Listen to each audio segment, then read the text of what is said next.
এটা পূরণ করতে হবে ওএমআরের উপরে সংখ্যা লেখা ইংরেজিতে, আর প্রত্যেকটা ওএমআরের নিচের দিকে ওই ঘরের সংখ্যা অনুযায়ী নিচের দিকে বসাইবা, যেমন 1 হইলে এরপরে ঘরে বসাইবা। আমরা আসলে দেখাইতে পারতাম, মাস্টার গেছে আনতে গেছে। ওএমআরের রুল নম্বর রেজিস্টার না পূরণ করলে তোমার পরীক্ষার ফলাফল আসবে না, ঠিক আছে? এটা গুরুত্বপূর্ণ। এই 2 দিন সময়ের মধ্যে আমরা শিখে নিব। এই মেয়েরা স্কুলে এই দ্বারা মা আমাদের বসে, অনেকের বাবা বসে, অর্থের মধ্যে তোমার পড়াইছি আমি, ওই ঘরের সন্তান কিন্তু কথা শোনো না। আমার কথা বলতে হয়েছে, তোমরা ওএমআর পূরণ করবে। 1, 2 নম্বরে পরীক্ষা যেদিন প্রথম দিন, কয়টা পরীক্ষা আরম্ভ? 10টায়। তোমরা 9টার মধ্যে আসবা, 9টার মধ্যে তোমরা স্কুলের আঙ্গিনে থাকবা প্রথম দিন। কারণ হলো তোমরা প্রথম দিন না আসো, তাহলে তোমাদের পরীক্ষার এই যে আমাদের রোল নম্বরগুলা, সিট প্ল্যানগুলা কিন্তু প্রথম দিন এসে তোমরা খুঁজে নিবা। আর আমাদের স্কুলের টিচাররা থাকবে না এবার এখানে, কেউ যাওয়ার সুযোগ নাই, নিজেরা পরীক্ষা দেবা নিজের মতে। আর কোনো রকম 2 নম্বরই চলবে না। এই জন্য তোমরা, আবারও বলছি, নিজেরা পরীক্ষার জন্য যা কিছু চেষ্টা করছো বাকিও এই 2 দিন চেষ্টা করবা।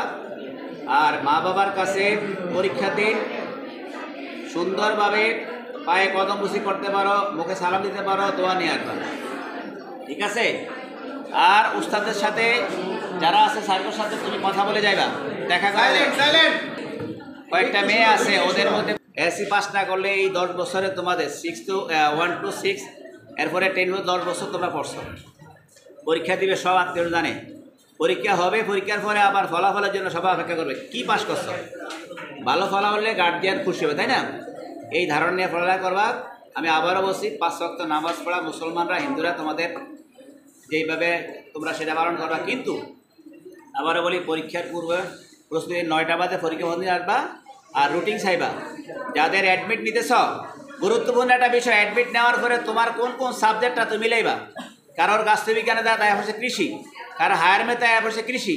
আজকে অ্যাডমিটটা নেওয়ার পরে এটা মিলাইবা তোমার সাবজেক্ট ঠিক আছে কিনা, ঠিক আছে?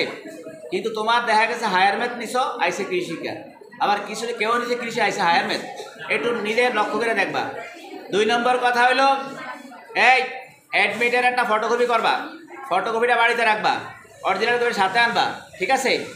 আর পরীক্ষা আসার পূর্বে তোমার কলম, অ্যাডমিট, স্কেল এগুলো যাবতীয় পুরো জানবা, কিন্তু মোবাইল ফোন আনতে পারবা না, ঠিক আছে? পরিষ্কার কথা হইলো, তোমরা তোমাদের দিকে তাকিয়ে দেখো কি অবস্থা তোমরা আসো, ঠিক আছে? আর যারা ডিউটিতে আসবে, নুরুল হক স্কুল থেকে আসবে, বাবুরহাট থেকে আসবে, খেরিতে আসবে, তারা টিচার, তাদের সাথে ব্যবহার খারাপ করবে না। আমরা ওদের যারা কথা বলবে তাদের সাথে সন্তানের মতো আজকে চুল কাটা দিবে।